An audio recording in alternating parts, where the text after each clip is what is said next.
Hello, welcome back to Read the World. My name is Derek Main, and usually I review translated literature, but today I'm doing something a little different because this is an unreviewable book.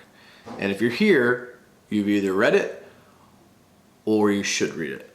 And so let's dive right in. The Invention of Morel by Adolfo Bioy Casares, translated from the Spanish by Ruth L.C. Simmons, with a prologue by Jorge Luis Borges, illustrations by Nora Borjas de Torre, and an introduction by Suzanne Jill Levine, published by the New York Review of Books. This is an unclassifiable masterpiece, a very short novel. This version is 103 pages. It would be foolish to try to review it in any sort of traditional manner. Actually, Borges himself says that in the introduction, or says as much. On page 7, my fear of making premature or partial revelations restrains me from examining the plot and the wealth of delicate wisdom in its execution. So instead of a traditional review, I'm going to just give you an untethered string of 8 or so of my favorite little fragments in the hopes that that will entice or inspire. Page 20.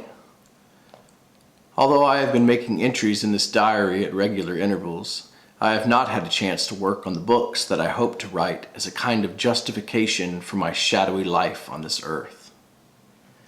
Page 31. The flowers are very small. I shall have to plant literally thousands of them if I want my garden to be noticed. Page 31, part 2. I see that I have no artistic talent whatever, but I am sure my garden will be quite touching between the clumps of grass and hay.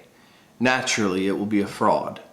Although it will look like a cultivated garden this afternoon, it will be wilted by tomorrow, or, if there is a wind, it may have no flowers at all.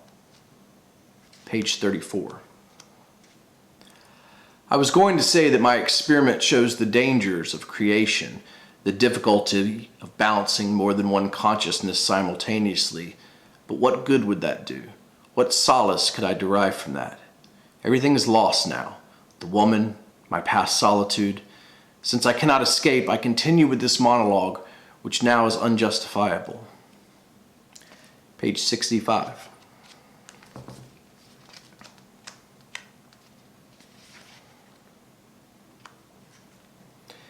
The habits of our lives make us presume that things will happen in a certain foreseeable way, that there will be a vague coherence in the world. Now reality appears to be changed, unreal. When a man awakens or dies, he is slow to free himself from the terrors of the dream, from the worries and manias of life. Now it will be hard for me to break the habit of being afraid of these people. Page 52. I do not believe that a dream should necessarily be taken for reality or reality for madness. Page 80. If one day the images should fail, it would be wrong to suppose that I have destroyed them. On the contrary, my aim is to save them by writing this diary.